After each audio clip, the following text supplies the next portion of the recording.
Ensemble, votre équipe, chers collègues, chers spectateurs, chers citoyens. D'habitude, quand je me tiens ici, c'est pour soutenir la politique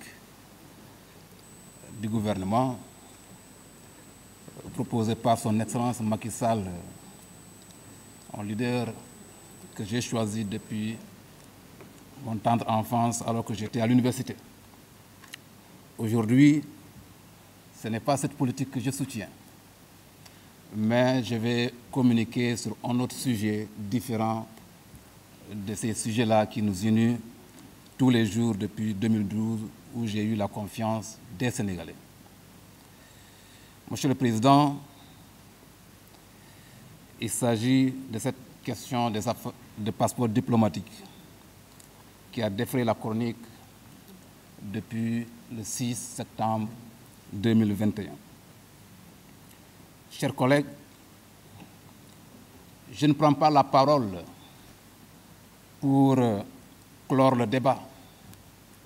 Je n'ai pas cette position, je n'ai pas ce pouvoir, et surtout notre pays est un État démocratique. Je n'ai pas aussi la prétention de me laver à grande eau parlementaire. Ce n'est pas mon objectif de la prise de parole. Non plus aussi pour me défendre, car j'aurai l'occasion de me défendre au lieu indiqué devant la personne indiquée. Mais, chers collègues, il y a des gens qui l'ont dit ici. Je ne pourrai pas me défendre devant vous puisque ce n'est pas de votre responsabilité. Ce n'est pas la mission de l'Assemblée nationale de laver un député. Notre mission est autre, en dehors du contrôle de l'action du gouvernement et de l'action du gouvernement, du contrôle de l'action du gouvernement et de pouvoir évaluer la politique publique. Notre mission est de voter les lois, comme l'a dit Montesquieu en 1748 en reprenant John Locke. Montesquieu dit que le pouvoir législatif est créé pour voter les lois. Le pouvoir exécutif, quant à lui, doit mettre en œuvre ces lois et le pouvoir judiciaire d'appliquer les lois cas par cas, effectivement. Donc, c'est pourquoi je ne pourrai pas me permettre de me défendre devant vous. Chers collègues, depuis ce 6 septembre 2021, le diable a utilisé la plume et le micro lourdes pour pilonner les institutions de la République et pour mettre à terre notre diplomatie sur des questions qui pouvaient être gérées avec raison, non avec passion. Chers collègues, c'est la raison pour laquelle je prends la parole, pour demander aux gens de revenir à la raison et de ne pas utiliser la passion. Parce que j'ai constaté depuis cette période-là, Machiavel avait pris le dessus sur Platon et le mensonge avait pris le dessus sur la vérité.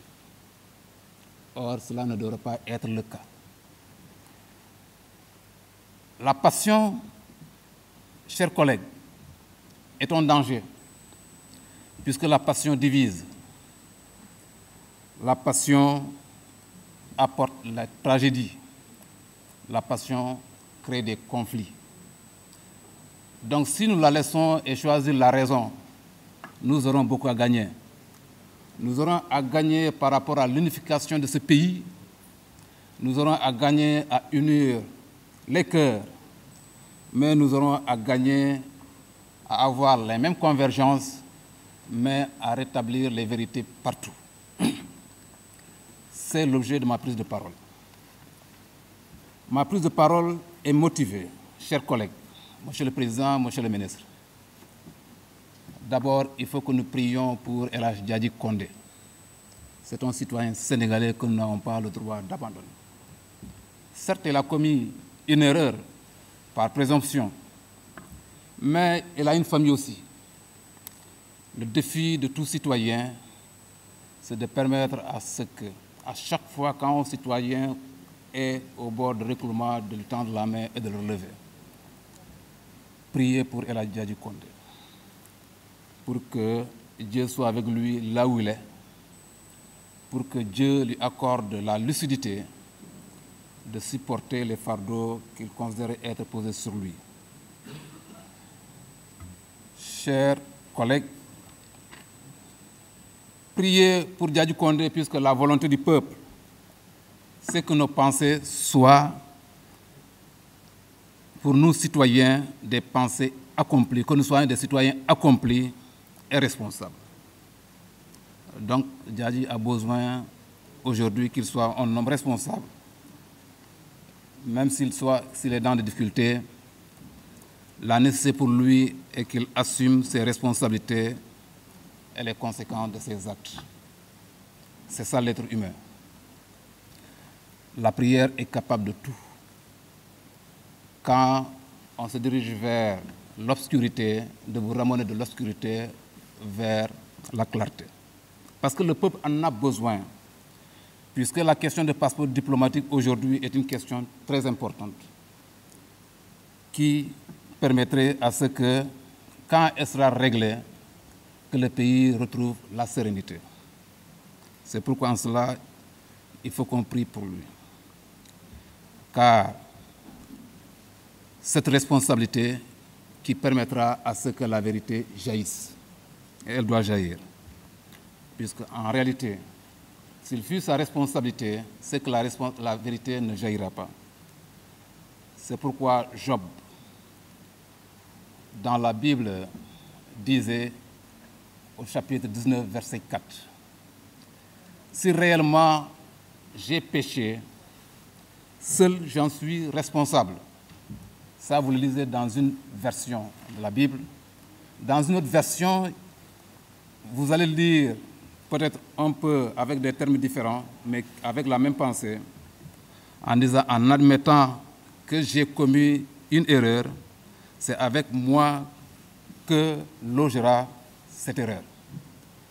Seule la prière permet en tout cas de ramener un individu qui tend à fuir sa responsabilité de ramener vers la vérité. Chers collègues, c'est l'objet de ma parole, de ma parole. Chers collègues, l'objet de ma prise de parole est de renouveler ma loyauté en la République, enfant de la République que je suis. Lorsque je suis né, la République m'a accompagné, a fait l'enseigne que je sois en vie. La République m'a inscrit à l'école, a assuré mon éducation. La République m'a recruté en tant que fonctionnaire de l'État. Cette République n'a pas le droit aujourd'hui de témoigner, en tout cas, ma trahison. Je voudrais vous le dire avec sincérité, que lorsque l'information est sortie, alors que j'étais informé par un de nos collègues, j'ai pris la responsabilité moi-même d'appeler l'Assemblée pour leur dire ce que je connais de cette information. Le président de l'Assemblée qui est derrière, j'ai eu à parler avec lui en compagnie du président du groupe parlementaire. Voilà ce que je connais du sujet. Donc, vous constatez ici que cette loyauté que je dévoue à la République, c'est ça que j'ai voulu matérialiser. Et dès les premières secondes, j'ai dit au président de l'Assemblée, nul besoin pour moi de lever l'immunité parlementaire puisque ça va accuser un retard alors que la justice doit aller vite dans ce dossier. Je suis disposé à répondre aux policiers ou au juge qui aura en charge ce dossier. Mais comme la procédure demande à ce que nous sommes en train de faire soit fait, je me soumets à la République. Raison pour laquelle, honorable, vous me voyez ici. Depuis le début de la procédure, j'ai pris la ferme, en tout cas volonté, d'être présent à toutes les étapes pour montrer que la République doit être élevée au niveau dont elle mérite. Chers collègues, c'est l'objet de ma prise de parole. Je dois être loyal envers celui qui m'a formé, le président de la République, je n'ai jamais eu de discussion qui m'aurait conseillé d'être un mauvais militant. Il m'a conseillé que nous puissions honorer la République. Chers collègues, c'est la raison pour laquelle je suis ici. C'est pourquoi j'ai adhéré avec lui pour que nous puissions ensemble former une alliance pour la République, une alliance forte, sincère et durable, pour que partout où nous pouvons mener ensemble nos efforts pour relever et permettre à ce que notre République soit debout, que cela se fasse à tout lieu, à tout moment et à tout instant. Voilà un des instants qui est arrivé. Chers collègues, ma prise de parole, c'est pour vous remercier.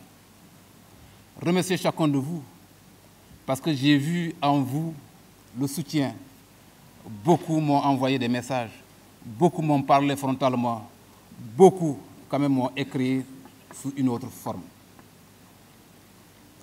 Je ne pourrais pas ne pas aussi prendre la parole pour vous en témoigner. Témoigner ma famille politique. Ma famille politique aussi m'a soutenu. Remercier en tout cas les Sénégalais de manière générale qui m'ont traité avec les honneurs qui m'ont été accordés depuis 2012. Mais ma région d'origine, la région qui m'a porté et m'a confié leur voix pour que je puisse défendre leurs intérêts ici, ne m'a pas lâché. Et à tous les instants, m'ont montré en tout cas le soutien fervent, ardent. Et tout à l'heure, je parlais avec beaucoup d'entre eux. Si vous avez constaté le téléphone que j'avais, c'est le même témoignage, même encouragement qui m'est toujours adressé. Remercier ma famille biologique. Demandez à chacun de vous de ne pas vous inquiéter. Il s'agit ici d'une procédure qui permet à notre institution, l'une des institutions, l'un des piliers de notre état de droit, de permettre à ce pilier de faire son travail de la manière la plus sereine possible. Si je suis coupable, j'aurai la responsabilité de porter la coupe, comme Jésus-Christ a porté la coupe devant la croix. Chers collègues, c'est ça la responsabilité. C'est pourquoi je vous dis d'être serein, d'être calme. Si le droit est dit, en tout cas, c'est ça qui est bien pour tout le monde. Monsieur le Président, je termine par ici. Pour vous dire mes activités quotidiennes, c'est ces activités qu'on m'a confiées le peuple, de manière quotidienne. Il s'agit des travaux ici à l'Assemblée. Il s'agit de ma responsabilité d'élu local, puisque je suis en même temps président du conseil départemental. Il s'agit de mes activités politiques, parce que je suis engagé en politique dans un grand parti. Mais mes activités qui consistent à faire des recherches et le soir à aller faire le sport. Voilà mes activités de manière quotidienne. Nulle autre activité, je ne l'ai fait. Monsieur le Président, c'est pourquoi je vous remercie, en tout cas, de m'avoir donné la parole.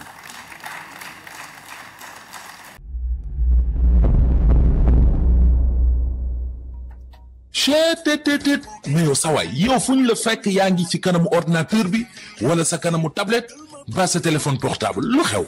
mais damay lire ay information waaw xoolal boo bëgg am ay information yu leer nañ et en temps réel duggal ci www.senegal7.com ay information yu wóor. man de maa ngi application Sénégal 7 lépp lu xew dama koy jot ci sama téléphone ci tàng bi te nag application Sénégal 7 am ko yomb na da ngay dugg ci Play Store wala Apple Store nga télécharger ko rek xam li xew ci réew mi ak la xew ci bitim réew te nag dara du la ci umpu. Vous voulez des informations en temps réel? Cliquez sur www.senegal7.com. Sénégal 7, le roi de l'information en temps réel.